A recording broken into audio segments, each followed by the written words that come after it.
Good afternoon. I really regret that I can't be with you today in Trento, so let me share some words with you on the Balkans issue like that via camera. We all are aware of the situation in the Balkans in the beginning of the 1990s when the whole Europe was on a powerful way of unification. But these were also times when Yugoslavia was collapsing. The member states of today's European Union were not able to deliver a common regional policy which would put a stop to bloody wars. As over the years we took the responsibility of the region progressively from the Americans, our goal today stays the same: to build stability and prosperity in the region, which is to join the Union one day. But we must always remember that when we say the region, we are talking about people living there. After the breakup of Yugoslavia, crucial, cruel wars left behind very deep wounds and complete ethnic division. Hundreds of thousands of refugees and migrants fled the region. Since then, stability in southeastern Europe has been a key European Union interest, later resulting in the founding of the Stability Pact for Southeastern Europe, as well as the launching of the Stabilization and Association process. The European perspective today, the perspective to become a European Union member state once the preconditions are fulfilled, has since been the instrument to achieve this. Withdrawing this perspective will lead to the frustration of pro-European Union forces in the region and has the potential to revive bilateral disputes and destabilize a potentially fragile region. But despite Union powerful presence, even 14 years after the end of Balkan wars, today we are witnesses to the growth of a young generation like I am, which is cut off from the unifying and prosperous union surrounding the region. The young people in the Western Balkans usually only travel within and sometimes between their divided countries.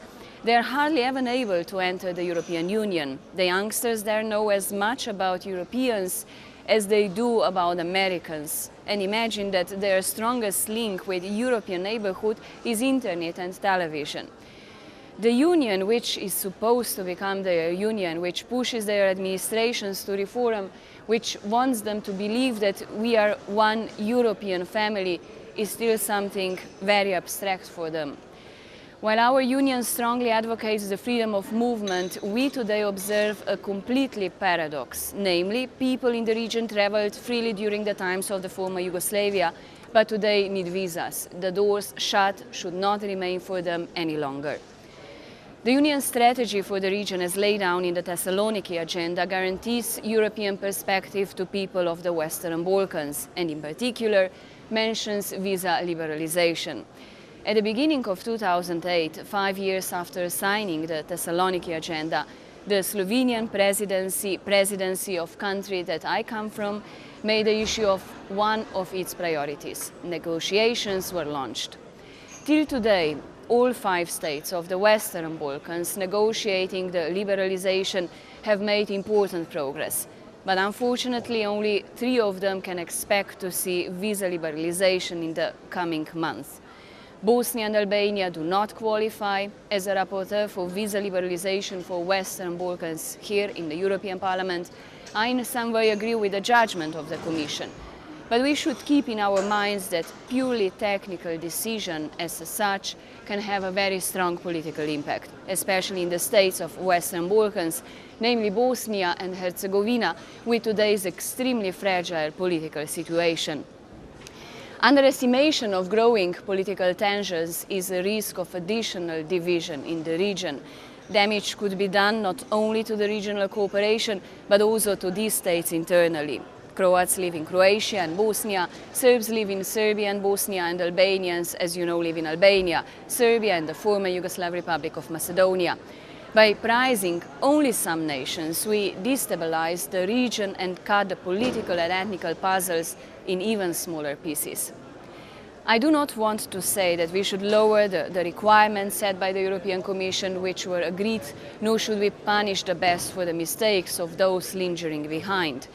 But I do believe there exists a third way, which I am proposing in my report, to leave a path for Albania and Bosnia to catch up with the former Yugoslav Republic of Macedonia, Montenegro and Serbia.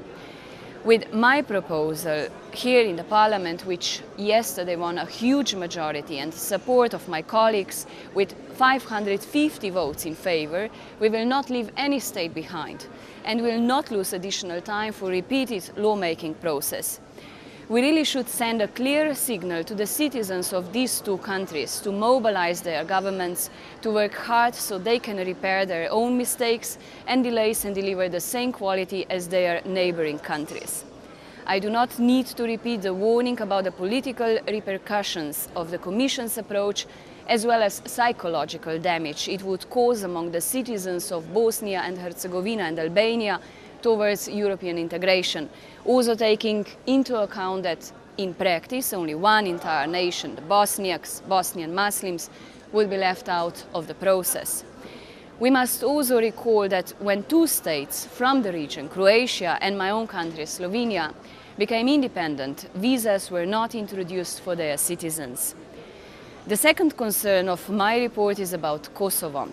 It is the only part of the Western Balkans which is completely left out of the visa liberalization process. Not even a perspective of talks is envisaged. This is naturally caused by a division among the member states towards recognizing its independence. While understanding the political complexity of the problem, the people of Kosovo should not be left in a black hole created by disagreements. But overall, I see significant progress made in the region, which I also visited a couple of times in the past few weeks. Serbia, for example, has shown that elections can be won on a European Union ticket, resulting in a government which is more prone to interact in a positive fashion with the Union than a more nationalistic government. They still have not applied for Union membership, but I believe that they will not be wanting to stay behind the others. Montenegro has applied for membership, and a bid has been forwarded by the European Council to the Commission for scrutiny. Albania's request will probably be forwarded for Commission review soon. Macedonia is still waiting to start negotiations, while in Bosnia and Herzegovina, the discussion about closing down OHR is considered a first step to normality before European Union membership can be discussed. Accession to European Union is a lengthy process in the best of cases. Where the majority of countries of Southeastern Europe is concerned, this process will still take at least 5 to 10 years, with Croatia being the sole exception. On the one hand, this means that the European Union still has some time to get ready for this next round of enlargement.